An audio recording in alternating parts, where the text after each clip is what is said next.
Welcome to the third shoot of our physics class. আমাদের last class পর্যন্ত আমরা ঘর্ষণ নিয়ে আলোচনা করছিলাম এবং ঘর্ষণ আমরা কিছু স্টেট দেখেছিলাম, মোটামুটি 4টা স্টেটের মতো দেখেছিলাম এবং প্রত্যেকটা স্টেটে আমরা ফোর্স অ্যাপ্লাই করে করে করে করে আমরা কিছু জিনিসপত্র জেনেছিলাম যে এফএস নামে একটা ব্যাপার থাকে, তারপর এফকে বলে একটা টার্ম ছিল, এটাকে আমরা বলতেছিলাম হচ্ছে স্থিতি ঘর্ষণ গুণক, স্থিতি ঘর্ষণ বল, একে বলতেছিলাম গতীয় ঘর্ষণ বল এবং এই প্রত্যেকটা বলের আমরা ডিরাইভেশন দেখেছিলাম যে কিভাবে কিভাবে কখন কখন কোন স্টেটে আসতো। এবং এফএস থেকে আমরা আরেকটা টার্ম দেখেছিলাম, সেটা ছিল আমাদের এফএক্স ম্যাক্স। এফএক্স ম্যাক্সটা ছিল আমাদের কি, এটা ছিল আমাদের স্থিতি ঘর্ষণ বলের সীমান্তিক যে মানটা, যে এই মানের পর যদি আমরা এক্সট্রা করে বাহ্যিকভাবে একটা বল দেই বা ফোর্স অ্যাপ্লাই করি, তখন আমাদের আর স্থির ঘর্ষণ বল যেটা স্থিতি ঘর্ষণ বল সেটা আর কাজ করে না। কাজ না করে সেটা একটা সীমান্তিক মান অতিক্রম হয়ে যাওয়ার পর তখন আমাদের গতীয় ঘর্ষণ বলের উদ্ভবটা ঘটে। এই রিলেটেড কিছু কথাবার্তা আমরা লাস্ট ক্লাসে দেখেছিলাম। আজকে আমাদের মূলত যে টপিকটা দিয়ে আমরা শুরু করতে চাচ্ছি সেটা হচ্ছে স্থিতি ঘর্ষণ গুণাঙ্ক। স্থিতি ঘর্ষণ গুণাঙ্ক বা অনেকে স্থিতি ঘর্ষণ সহগ বলে থাকে। আচ্ছা, স্থিতি ঘর্ষণ সহগ বা গুণাঙ্ক যদি আমি একটু বলি, সেক্ষেত্রে আমি একটু লক্ষ্য করি, এটা ছিল আমাদের মূলত প্লেন বা সমতলটা। তো এর উপর আমাদের একটা এম ভরের একটা বস্তু টাইপ ছিল, একটা বস্তু ছিল এম ভরের, যে বস্তুর একদম নিচ বরাবর কাজ করছিল আমাদের ওজন, যেটা আমরা এমজি বলি। তারপর আমরা দেখছিলাম যে একটা অভিলম্ব প্রতিক্রিয়া বলে একটা টপিক আছে। অভিলম্ব প্রতিক্রিয়াকে আমরা আর দিয়ে প্রকাশ করি, যেটা সবসময় আমাদের কি করে, ওজনের বিপরীতে সমভাবে ক্রিয়া করে। দ্যাটস ওয়াই আমাদের এই বস্তুটা কি করে, ইউ ইজ ইকুয়াল টু যে 0 মিটার পার সেকেন্ড, এটা সে রক্ষা করে চলে। আচ্ছা, তারপর আমরা নেক্সট দেখেছিলাম যে আমরা একটা ফোর্স অ্যাপ্লাই করি, এফ নিউটন ফোর্স অ্যাপ্লাই করি। ফোর্স অ্যাপ্লাই করার পর বিপরীত ভাবে কি হয়, বিপরীত ভাবে আমাদের এফ এস বা স্থিতি ঘর্ষণ বল সেটা কাজ করে আসছিল। আচ্ছা, এই যে এফ এস বা স্থিতি ঘর্ষণ বল, এই স্থিতি ঘর্ষণ বল বা এফ এস টা এই যে নর্মাল ফোর্স বা অভিলম্বিক প্রতিক্রিয়া বা আর, এটার সাথে সমানুপাতে ক্রিয়া করে। That means FS is proportional to R. এটা হচ্ছে আমাদের স্থিতি ঘর্ষণ বলের একটা সম্পর্ক, অভিলম্বিক প্রতিক্রিয়ার সাথে স্থির ঘর্ষণ বলের একটা সম্পর্ক। আচ্ছা, প্রত্যেকটা প্রপোর্শনাল বা সমানুপাতিক সাইন যখন আমরা উঠাতে চাই তখন কি আসে, একটা ধ্রুবক চলে আসে না? সেই ধ্রুবকটাই হচ্ছে আমাদের Fs is equal to μs r। এই যে μs টা আসলো আমাদের, এই μs টাকে বলা হবে আমাদের স্থিতি ঘর্ষণ গুণাঙ্ক। এবং আমরা যদি এইটাকে আরেকটু ফরম্যাটে দেখি, যে তাহলে μs সমান সমান কি আসবে, μs সমান সমান আসবে আমাদের Fs আর। তোমরা জিনিস খেয়াল করো, এই যে এফএস এর একক কি ছিল, একটা বল, যেহেতু বলের একক কি নিউটন, আর আমরা যে অভিলম্বিক প্রতিক্রিয়া বা আর এর কথা বলতেছি বা নরমাল ফোর্স এর কথা বলতেছি, that's also a force, and আমরা সবাই জানি ফোর্স এর ইউনিট হচ্ছে নিউটন। সো নিউটন যখন হয়, নিউটন কাটা চলে যায়। সো আলটিমেটলি এই যে গতীয় ঘর্ষণ গুণাঙ্ক বা সহগ, এর কিন্তু কোনো একক নাই, এটা হচ্ছে একটা পার্টিকুলার নাম্বার হয়, একটা সলিড নাম্বারের মতো হবে। সেটা পূর্ণ সংখ্যা হতে পারে, সেটা নরমাল বাস্তব সংখ্যার মধ্যে কি হবে, 0 থেকে 9 পর্যন্ত পূর্ণ সংখ্যা হতে পারে। সো এই হচ্ছে গিয়ে মূলত আমাদের μs নিয়ে কথাবার্তা। এবং আমরা যদি বলতে চাই এই পুরো ব্যাপারটা, যে এখানে fs না থেকে ধরলাম এটা যদি গতিশীল হতো, এই পুরো স্টেটটা যদি গতিশীল হতো, মানে u is equal to 0 metre per second না, এখানে আমরা v পেয়ে গেছি something, v is equal to v metre per second square, metre per second, sorry. So v is equal to v metre per second যখন হয়ে গেল, তখন এটা কি আর s থাকবে না? থাকবে না। এটা তখন কি হয়ে যায়, f কি হয়ে যায় না? So Fs was proportional to R, at the same time Fk is also proportional to R.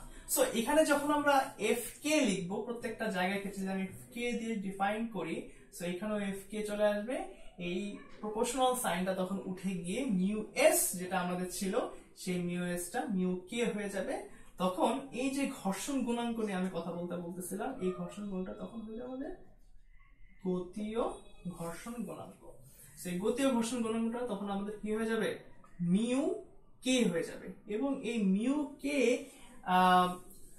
এটারও কোনো আলটিমেটলি একক নাই, যেহেতু দুইটা বল একসাথে ক্রিয়া করে, একক নাই, সো নো ইউনিট। আচ্ছা, এই হচ্ছে গিয়ে মূলত আমাদের স্থিতি ঘর্ষণ গুণাঙ্ক এবং গতি ঘর্ষণ গুণাঙ্ক নিয়ে মূলত কিছু বেসিক আলোচনা। ওকে, এরপর আমরা যেটা দেখার চেষ্টা করব,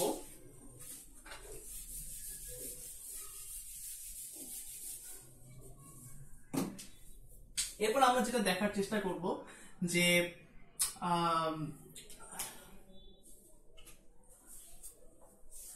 কিছু সম্পর্ক দেখার চেষ্টা করব। যে কোনো একটা বস্তু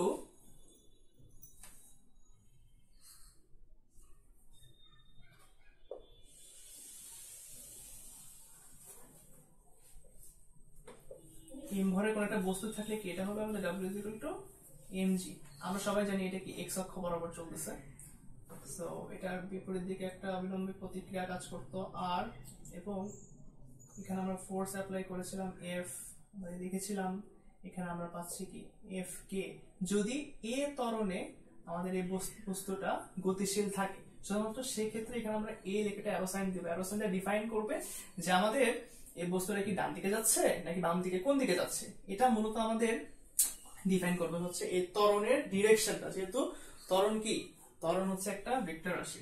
আচ্ছা, তো যাই হোক, এইখান থেকে আমরা যে জিনিসগুলো মূলত লিখতে পারি, কি কি জিনিসপত্র লিখতে পারি, যে ফার্স্ট অফ অল অভিলম্বিক প্রতিক্রিয়া ইজ ইকুয়াল টু এই বস্তুর ওজন।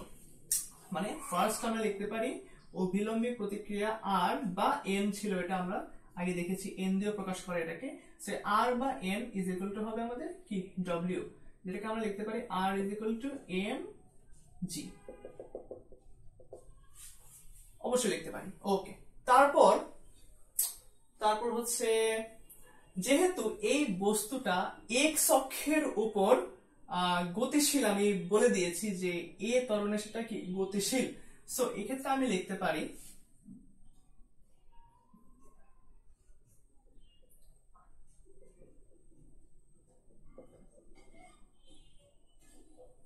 সামেশন অফ এফ এক্স, মানে এক্স অক্ষের উপর যত ধরনের বল ক্রিয়া করতেছে তাদের কি বলে, তাদের হচ্ছে অ্যালজেব্রাইক সামেশন। আমি যদি বলি algebraic summation of F X is equal to M E X, মানে এক্স অক্ষ বরাবর তার যে ত্বরণে বস্তুটা আর কি গতিশীল।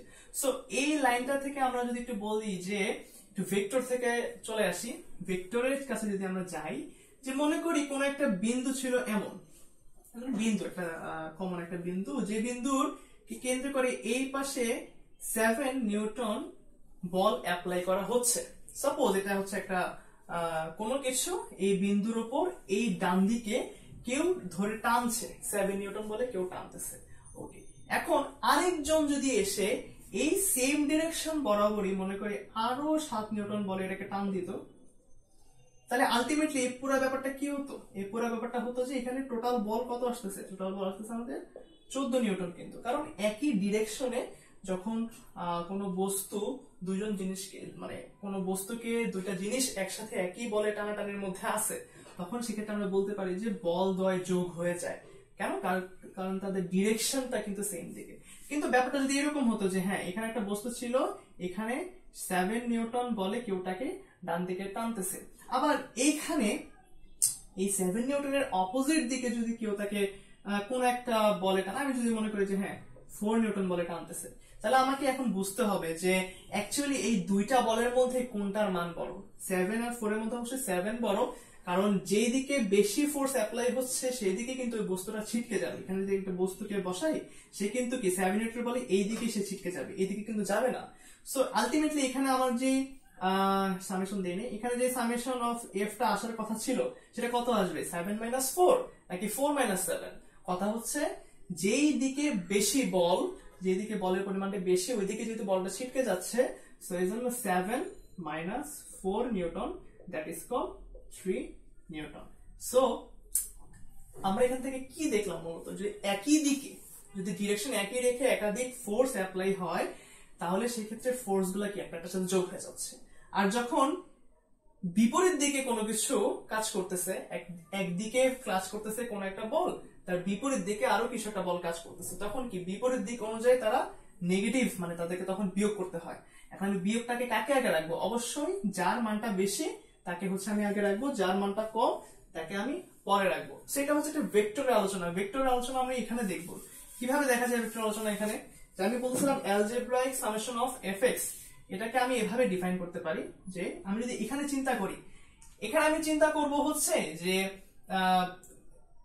কোন দিকে কত বল সেটা তো আমি জানি না, এখানে কি এফ বড় নাকি এফ কে বড় এটা কিন্তু আমি জানি না, কিন্তু আমি একটা জিনিস জানি যে এই বস্তুটা কোন দিকে গতিশীল অবস্থায় আছে, সে কিন্তু এই দিকে গতিশীল অবস্থায় আছে, মানে বাম থেকে ডানের দিকে সে যাচ্ছে এ ত্বরণে। সো কোন একটা বস্তু যখন একটা দিকে ক্রিয়া করে, দ্যাট মিনস যত ঘর্ষণ বল, বাধাদানকারী বল যাই থাকুক না কেন, বাহ্যিকভাবে যে বলটা অ্যাপ্লাই হচ্ছে বস্তুর উপর সেটা কিন্তু অলরেডি একটা ডিরেকশনে অনেক বেশি অ্যাপ্লাই হচ্ছে বলেই কিন্তু ওই বস্তুটা ওই দিকে বেশি ধাবিত হচ্ছে। তার মানে আমি কি বলতে পারি, এখানে আমার এফ টা বড়, এফ কে টা অবশ্যই ছোট। সো এই জন্য আমি এভাবে বলতে পারি যে F minus F K is equal to M A X. M A X, M A X, A X মানে হচ্ছে এক্সটা অ্যাকচুয়ালি কিছু না, এক্স এক্স এক্স কিছু না, এটা জাস্ট এক্স অক্ষ বরাবর যেহেতু সবকিছু হচ্ছে। যদি পুরো ব্যাপারটা ওয়াই অক্ষ বরাবর চলতো তাহলে আমি এখানে এফ ওয়াই দিতাম, এখানে এম ওয়াই দিতাম, জাস্ট এতটুকু, এখানে আর কিছু না। সো এই যে এই ইকুয়েশনটার মাধ্যমে তাহলে আমরা এখানে কি প্রুফ করতে পারি, এই ইকুয়েশনটার মাধ্যমে আমরা এখানে প্রুফ করতে পারি যে F minus F K divided by M is equal to আমাদের ex। তার মানে এই যে বস্তুটা ছিল, এই বস্তুটা এম ভরের বস্তুটা কত ত্বরণে আলটিমেটলি সে এইদিকে ধাবিত হচ্ছে, সে ত্বরণের মানটা আমরা কিন্তু এই ফর্মুলাটার মাধ্যমে আমরা কিন্তু এখানে জানতে পারি যে ax is equal to f minus f K divided by m।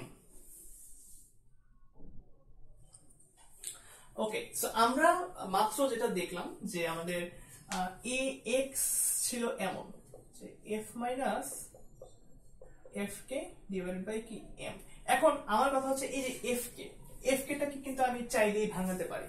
f কে টা আমরা চাইলে কিভাবে ভাঙাতে পারি, আমি একটু আগে দেখেছিলাম যে mu K is equal to f K by r, আমরা এইভাবে দেখেছিলাম। সো আমি যদি f কে এর মানটা চাই, f কে এর মানটা কত, মিউ কে ইনটু r, এভাবে আমরা লিখতে পারি। সো এই জিনিসটা যদি আমি এখন এখানে বসাই, f কে এর মানের জায়গায় বসিয়ে দিই, so ax is equal to f minus mu k r divided by m। আচ্ছা, সেই চিত্রের জন্য আমরা আরেকটা জিনিস দেখেছিলাম যে r is equal to কি mg, that is w। So r এর জায়গায় যদি এখন mg বসাই, f minus mu k mg divided by m। এই যে অ্যাকচুয়ালি আমাদের লাস্ট পর্যন্ত ইকুয়েশন যেখানে এসে দাঁড়ালো ax সমান সমান f minus mk mu k mg, ax is equal to f minus mu k mg divided by m, এই যে ফর্মেটটা এসে দাঁড়ালো, এই ফর্মেটের মাধ্যমে মূলত আমরা ওই স্টেটের জন্য যে ত্বরণ আসার কথা সেই ত্বরণ নিয়ে আমরা মূলত কাজ করতে পারি। আচ্ছা, এখন সব সময় কি ওই বস্তুটা কোন সমতলের উপরে থাকবে, সেটাকে আমি সমান্তরাল মানে ভূমির সমান্তরালে সবসময় ফোর্স দিব, মানে ব্যাপারটা কিন্তু এমন ছিল যে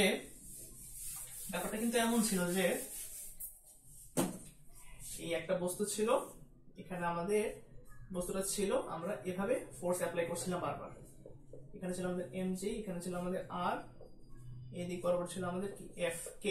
আচ্ছা, সো এখানে আমরা যখন f টা অ্যাপ্লাই করছিলাম আমরা বারবার দেখছিলাম যে আমাদের ভূমি যেটা সমতল, যেটা সমতলের প্যারালালি সমান্তরাল ভাবে আমাদের বলটা বারবার ক্রিয়া করছে। আচ্ছা, এখানে কিন্তু সমান্তরাল ভাবে ক্রিয়া না করে কিন্তু এভাবেও ক্রিয়া করতে পারে, কিছুটা অ্যাঙ্গেল নিয়ে কিন্তু সে চাইলেই এখানে আমাদের বলটা ক্রিয়েট করতে পারে।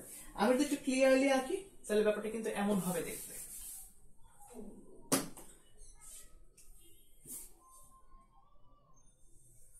প্লেন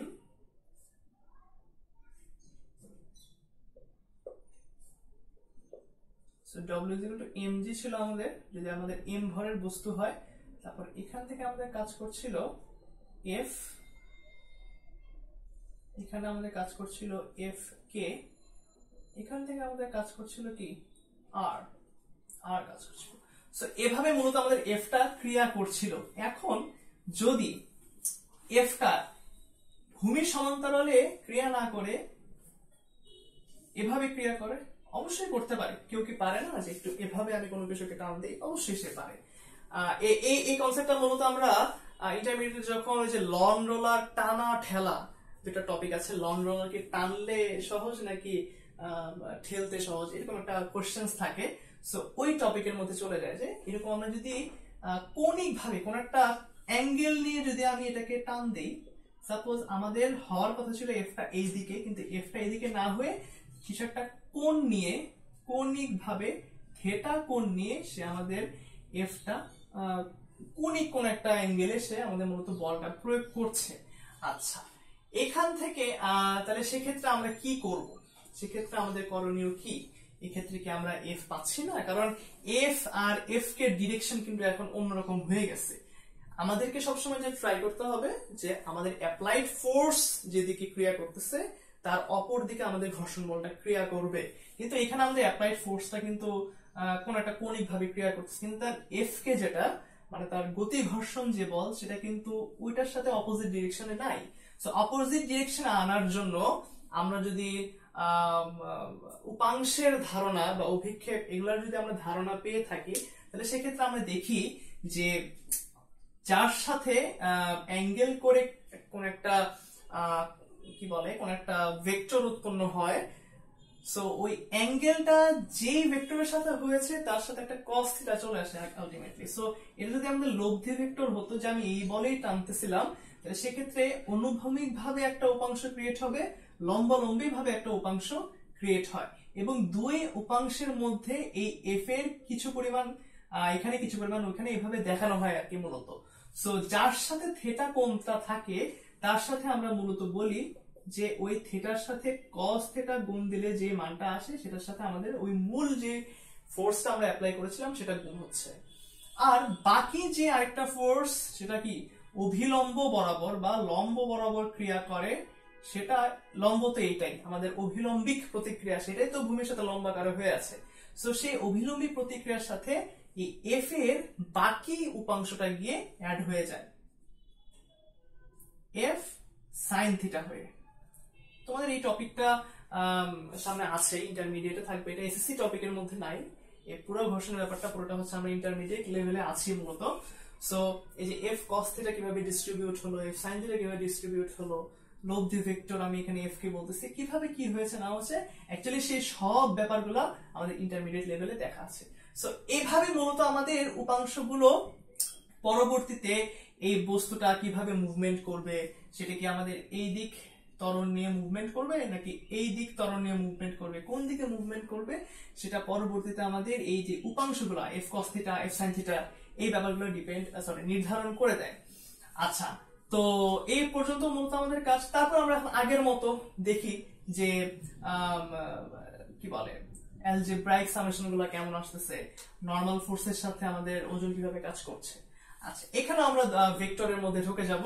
আমরা যদি ফার্স্টে নরমাল ফোর্স বা অভিলম্বিক প্রতিক্রিয়া নিয়ে কথা বলি, তাহলে সেক্ষেত্রে আমরা দেখতেছি যে এই লাইন বরাবর ওয়াই অক্ষ বরাবর আমাদের ওজন, বস্তুর যে এম ভরের যে বস্তুটা আমরা নিচ্ছিলাম এই বস্তুর ওজন কাজ করতেছে নিচের দিকে, এবং অভিলম্বিক ভাবে আমাদের অভিলম্বিক প্রতিক্রিয়া তো আছেই, তার উপর আমাদের যে ফোর্স অ্যাপ্লাই হচ্ছিল ওই ফোর্সের অভিলম্বিক যে উপাংশ মানে লম্ব উপাংশ এক কথায় সেটা অ্যাড হয়ে গিয়েছে। তাহলে দুইটা ভেক্টর একদিকে অ্যাড হয়ে গেছে, আরেকটা ভেক্টর অন্যদিকে আছে, তার মানে কি যেদিকে দুইটা ভেক্টর ওইটা অবশ্যই বড় হবে। সো এজন্য যেটা বলা হয় যে R plus F sine theta is equal to আমাদের ডব্লিউ, তাহলে আমরা এইভাবে বলবো যে R plus F sine theta is equal to কি এম জি। যেটা আমি আর এর মানটা চাই যে কত নর্মাল ফোর্স এখানে অ্যাপ্লাই হচ্ছে, M G minus F sine theta. এটা হচ্ছে আমাদের মূলত অভিলম্বিক যে প্রতিক্রিয়া তার মান আমরা মূলত এখান থেকে পাই। সো এটা আমাদের গেল অভিলম্বিক। এখন আমরা দেখব হচ্ছে আমাদের ভূমিতে কি কাজ হচ্ছে, মানে ভূমির সমান্তরালে তো আমি বল একটা পেয়ে গেলাম এফ কস থিটা। আমাদের মূল বলটা ছিল একটা অ্যাঙ্গেল ক্রিয়েট করে, যেটাকে আমরা টেনে অনুভূমিক উপাংশের মাধ্যমে নিয়ে এসেছি, সেটা এখন এফ কস থিটা হয়ে গেছে। সো আমি কি বলতেছিলাম যে ঘর্ষণ বল ক্রিয়া করবে তখনই যখন তার ঠিক অপোজিটে আমাদের অ্যাপ্লাইড ফোর্সটা থাকে। সো অ্যাপ্লাইড ফোর্স কিন্তু আমি পেয়ে গেছি এফ কস থিটা। তাহলে সেক্ষেত্রে আমি যদি বলি যে এক্স অক্ষ বরাবর যেহেতু জিনিসটা চলতেছে, যেটা এক্স অক্ষ বরাবর, এটা যদি মূল বিন্দু ধরি, এক্স অক্ষ বরাবর আমাদের আমি ধরে নিলাম আমাদের ত্বরণ কাজ করতেছে আবার এদিকে, এখন এদিকেই কাজ করতেছে সাপোজ। তাহলে সেক্ষেত্রে আমরা কি পাবো, সেক্ষেত্রে আমরা যেটা পাবো যে summation of F X is equal to কি এম এ এক্স, এই কি অ্যালজেব্রাইক হবে, অ্যালজেব্রাইক হবে। তো সেক্ষেত্রে যদি আমাদের আগের মতো এদিকে এক্সেলারেশন থাকে বা ত্বরণ থাকে, তাহলে কি এই ফোর্সটা অবশ্যই বড়, এই ফোর্সটা অবশ্যই বড় হলে আমরা কি লিখতে পারি F cos theta minus f k is equal to কি m a x। আচ্ছা, f cos theta minus f k সমান সমান m a x। এই পর্যন্ত আমরা চলে আসলাম। তারপর আমরা কি করতে পারি, এখান থেকে আমাদের মূলত কোশ্চেনে যেটা থাকে ত্বরণ বের করতে বলে, যে এই x যে এই ত্বরণটা মূলত আমাদেরকে বের করতে বলে। সো এই ত্বরণটা বের করার ক্ষেত্রে আমাদেরকে যেটা করতে হয় যে এরকম অ্যালজেব্রাইক যে কি বলে অ্যালজেব্রা যে এক্সপ্রেশন সেটা লেখা লাগে, সেটা লিখে এম এ এক্স দিয়ে দিলে মূলত আমাদের পুরো ব্যাপারটা চলে আসতেছে।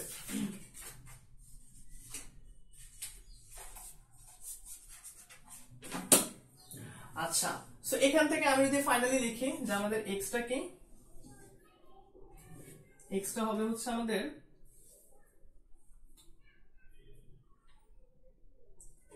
ax is equal to f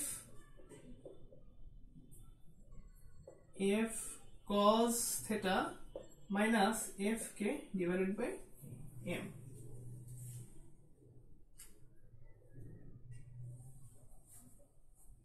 ওকে, আচ্ছা, এরপর আমরা যেটা জানি সেটা হচ্ছে f কে মানটা বসাবো। f cos theta ছিল, f কে সমান সমান আমরা কি জানি মিউ কে আর জানি। আচ্ছা, এখন আমরা কি আর এর মান বের করে রাখছি না mj f sin theta। So এই mj f sin theta just এখানে এখন বসাই দিবা, কিছুই না। সো ম্যাথগুলা কিন্তু খুবই সহজ, ম্যাথগুলা যদি আমরা স্টেপ বাই স্টেপ বুঝতে পারি যে অ্যাকচুয়ালি কখন কি হচ্ছে না হচ্ছে কেন হচ্ছে, তাহলে কিন্তু এই ম্যাথগুলো খুব ইজি। আর আমরা একটা জিনিস খেয়াল করি কি ইন্টারমিডিয়েট লেভেলে কেন যেন এই ম্যাথগুলা তেমন একটা গুরুত্ব সহকারে দেখানো হয় না। স্কুল হোক মানে স্কুল তো না, মানে কলেজের ক্ষেত্রে এই ম্যাথগুলা তেমন একটা দেখায় না, কিন্তু মাঝে মাঝে কিন্তু বিভিন্ন বোর্ডে বা আমাদের ইঞ্জিনিয়ারিং অ্যাসপিরেন্ট যারা থাকবেন বা ভার্সিটির ক্ষেত্রেও খুব একটা দেয় না, বাট ইঞ্জিনিয়ারিং এর ক্ষেত্রে চলে আসে যারা বুয়েটে বা সিকিউরিটিতে আইওটিতে বুটেক্সে যারা এক্সাম দিবেন মূলত সাস্টে। তো সবার ক্ষেত্রে মূলত এই জিনিসগুলো কিন্তু পড়তে হবে। এখানে কিন্তু অনেক সুন্দর সুন্দর জিনিসপত্র আছে, অনেক কিছু জানা যায়।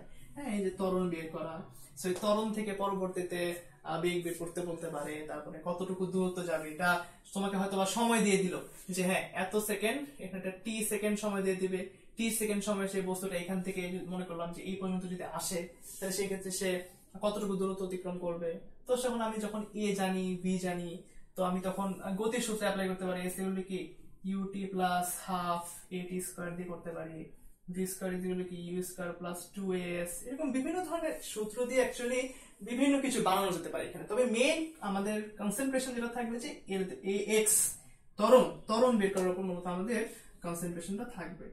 সো আশা করি যেই টাইপ ভিত্তিক যে দেখানো হয়েছে সে টাইপগুলো তোমাদের আশা করি কাজে আসবে, এবং তোমরা একটু বাসায় চেষ্টা করবে। এগুলো কিন্তু খুবই important basic.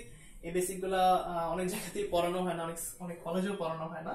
but these are very important for such admission tests. So মাথায় চেষ্টা করবা, পড়াশোনা করবা। আজকে এই পর্যন্তই থাকবে।